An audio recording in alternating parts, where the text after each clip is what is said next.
कांदा निर्यात बंदी उठवल्याची घोषणा 2 दिवसापूर्वी केंद्र सरकारने केली होती. मात्र ही घोषणा फसवी निघाल्याचं स्पष्ट झालं आहे.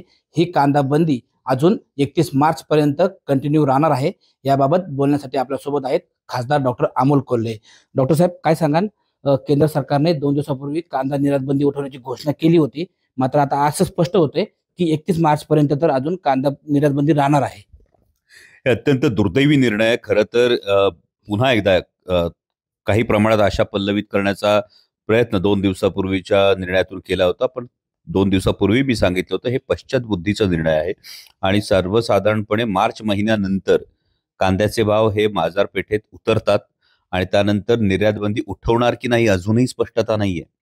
आणि जरी निर्यात बंदी 31 मार्च नंतर जरी उठवली तर कदाचित हे सरकार ढोल पिटू शकतं की हो आता आम्ही निर्यात बंदी उठवली, पण तोपर्यंत सर्वसामान्य कांदा उत्पादक शेतकऱ्याच्या स्वप्नांची राख रांगोळी झालेली असणार आहे. कारण मार्च महिन्यानंतर पुन्हा कांद्याला जसे 40-45 रुपये जो बाजारभाव मिळत होता या पलीकडे जाऊन तसे बाजारभाव तो सोडा, पण पुन्हा 10 रुपयावरून 15-18 रुपये फार तर बाजारभाव होऊ शकतो आणि यामध्ये कांदा उत्पादक शेतकऱ्याचं मोठं नुकसान होतंय. त्यामुळे मोदी सरकारचा शेतकरी विरोधी चेहरा या निर्णयातून पुन्हा एकदा स्पष्टपणे समोर आलाय.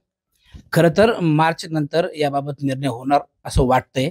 पण मार्च महिना हा शेतकऱ्यांसाठी शेती पीक कर्ज असेल किंवा वैयक्तिक कर्ज असेल, हे कर्ज भरण्याचा कालावधी असतो. आपण पिकवलेल्या कांद्यातून उत्पन्न मिळेल व त्यातून मी कर्ज फेडेल असा कुठेतरी आत्मविश्वास शेतकऱ्याला असतो. मात्र 31 मार्च पर्यंत कांदा निर्यात बंदी तशी जाणार असल्यामुळे शेतकऱ्यांना कर्ज फेडणं, पीक कर्ज फेडणं अवघड होईल. काय म्हणाल? यालाच तर विकास म्हणतात ना. म्हणजे महाराष्ट्रातले प्रादेशिक पक्ष फोडून विकासासाठी जे सत्तेच्या मांडीवर जाऊन बसलेत या प्रत्येकाने याचं उत्तर द्यावं. यांच्यापैकी सगळ्यांची तोंड दाबून धरलीत का, की यांच्यापैकी कोणीच कांदा उत्पादक शेतकऱ्यासाठी हिरिरीनं बोलू शकत नाही का? हा फार महत्वाचा प्रश्न आहे. परवा माननीय मुख्यमंत्री महोदय किल्ले शिवनेरीवर आल्यानंतर त्यांनी कुपवाड्याला जो छत्रपती शिवाजी महाराजांचा अश्वारूढ पुतळा उभारलाय त्याचा गौरवानं उल्लेख केला. आम्हाला अभिमानच आहे.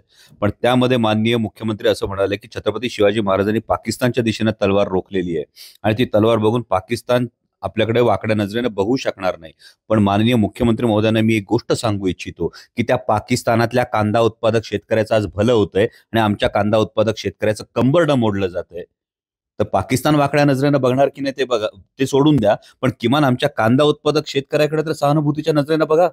जर तुमच्यावर अदृश्य शक्तीचा हात आहे तर त्या अदृश्य शक्तीला किमान हे साकडं घालून ठणकावून सांगा ना की आमच्या कांदा उत्पादक शेतकऱ्याच्या स्वप्नांची राख रांगोळी करू नका.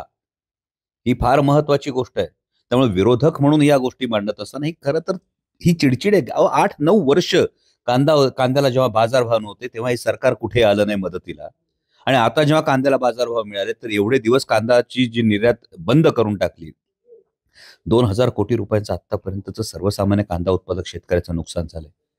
आणि आमचं महाराष्ट्राचं सरकार, महाराष्ट्राचा स्वाभिमान आणि या सगळ्या गोष्टी दिल्लीच्या सरकारच्या समोर हा महाराष्ट्राचा स्वाभिमान गहाण टाकतंय की काय, हा प्रश्न निर्माण होतो. जर आमच्या सर्वसामान्य शेतकऱ्याच्या व्यथाच आमचं सरकार ठामपणे सांगू शकत नाही आणि आमचं सरकार ठामपणे फक्त दिल्लीच्या सरकारसाठी, मोदी सरकारसाठी पायघड्या घालण्यातच मग्न असेल तर सर्वसामान्य शेतकऱ्यांनी करायचं काय? खरं तर कांदा निर्यात बंदीचा फसवा निर्णय हा मोदी सरकार हे शेतकरी विरोधी असल्याचं सांगतो. त्याचबरोबर राज्य सरकार कुठेतरी शेतकऱ्यांच्या व्यथा, शेतकऱ्यांच्या मागण्या केंद्र सरकारकडे मांडण्यात कमी पडते असं मत या ठिकाणी खासदार डॉक्टर अमोल कोल्हे यांनी व्यक्त केले. टाइम्स नाऊ मराठीसाठी सचिन तोडकर, नारायणगाव.